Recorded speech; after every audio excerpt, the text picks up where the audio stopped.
Hello friend, welcome to प्रगति पथ। मैं दीपाली आप लोगों का प्रगति पथ पर स्वागत करती हूँ। कैसे हो आप सभी।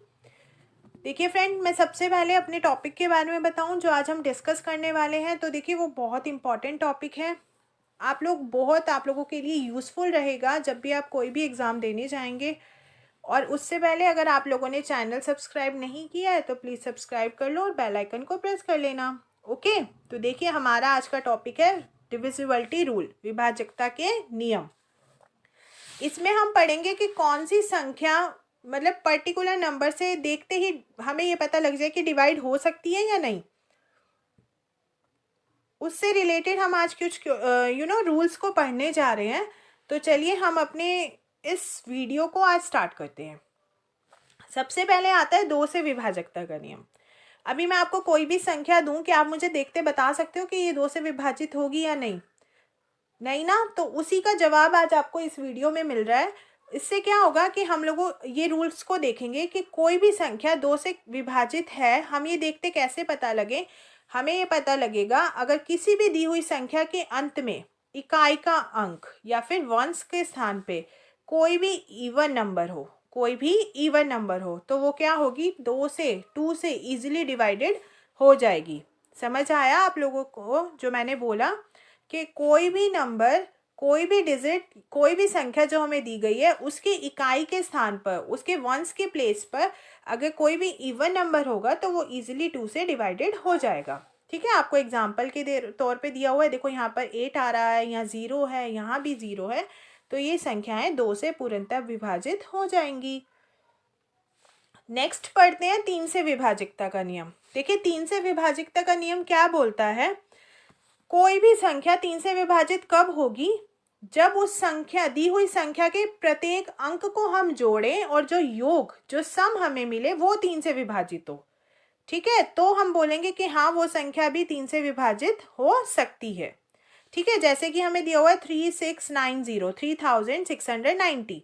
हम क्या करेंगे, 3 + 6 + 9 + 0 क्या आता है, 18 आता है। 18 3 से डिवाइड होता है ना, 3 6 18 करके। तो हम बता सकते हैं हाँ भाई ये संख्या भी पूरी 3 से विभाजित होगी, पूर्णतः विभाजित हो जाएगी। ठीक है, नेक्स्ट पे चलते हैं 4 से विभाजिकता का नियम।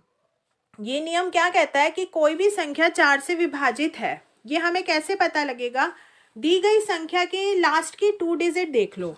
दी गई संख्या होती है ना, जो संख्या हमें दी गई है उसकी लास्ट की 2 डिजिट देख लो। अगर वो 2 डिजिट जो हैं अगर वो 4 से डिवाइडेड हैं तो इट मीन्स वो पूरी संख्या क्या होगी, 4 से डिवाइडेड, पूर्णतः विभाजित होगी। ठीक है, अगले नियम की ओर बढ़ते हैं। अगला नियम आता है 5 से विभाजिकता का नियम। सबसे सिंपल नियम है 5 का और 10 का।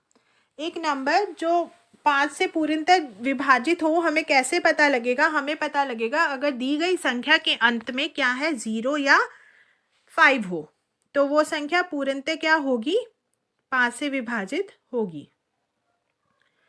अभी देखिए 6 से विभाजिकता का नियम, इसको थोड़ा ध्यान से सुनना। कोई भी नंबर 6 से विभाजित, पूर्णतः विभाजित हो, ये हमें कैसे पता लगेगा। देखिए जब वो दी गई संख्या 2 से विभाजिकता के नियम और 3 से विभाजिकता के नियम दोनों को क्या करे, दोनों को फॉलो करती होगी। ठीक है, तो ही वो 6 से विभाजित होगी। अब आप लोग पूछोगे ऐसा क्यों। देखिए भाई क्या होता है कि 6 के अगर हम फैक्टर की बात करें तो कौन होंगे, 2 और 3। 2 की टेबल में भी 6 आता है और 3 की टेबल में भी 6 आता है ना। तो इसीलिए कोई भी संख्या जो पूर्णतः 2 से विभाजिकता के नियम और 3 से विभाजिकता के नियम को पूरा कर रही है वो संख्या इजीली 6 से विभाजित हो जाएगी।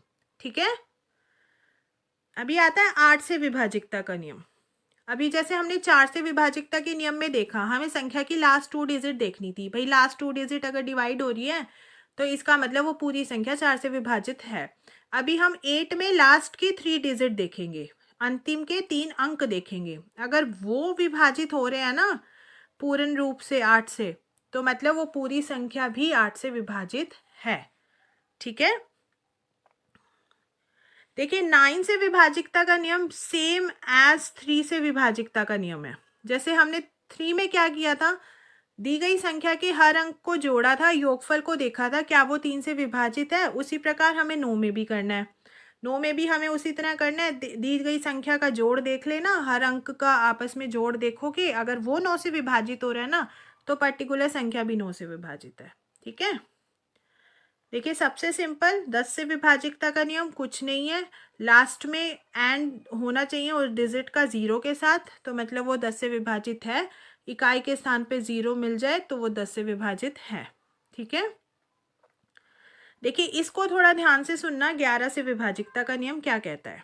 देखिए कोई भी दी गई संख्या 11 से विभाजित है या नहीं, ये देखने के लिए रूल बोलता है आपको जो संख्या दी है ना उस पर नंबर प्लॉट कर दो, 1 2 3 4 5, जितने भी बड़ी संख्या दी गई है।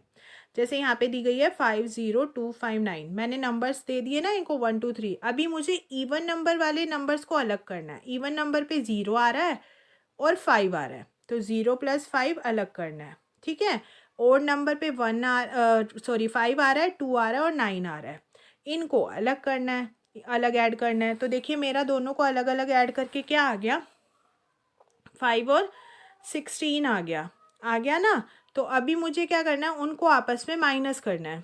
माइनस करके अगर मुझे 0 मिल जाए, मुझे 11 मिल जाए, या 11 का कोई भी मल्टीपल मिल जाए, तो मतलब वो पूरी संख्या क्या होगी, 11 से पूर्णतः विभाजित हो जाएगी। समझ आया ना। अगर कोई भी डाउट हो ना तो कमेंट सेक्शन में इजीली पूछ लेना। थैंक यू फ्रेंड्स, मेरे साथ बने रहने के लिए। थैंक यू सो मच आपके सपोर्ट के लिए। Thank you.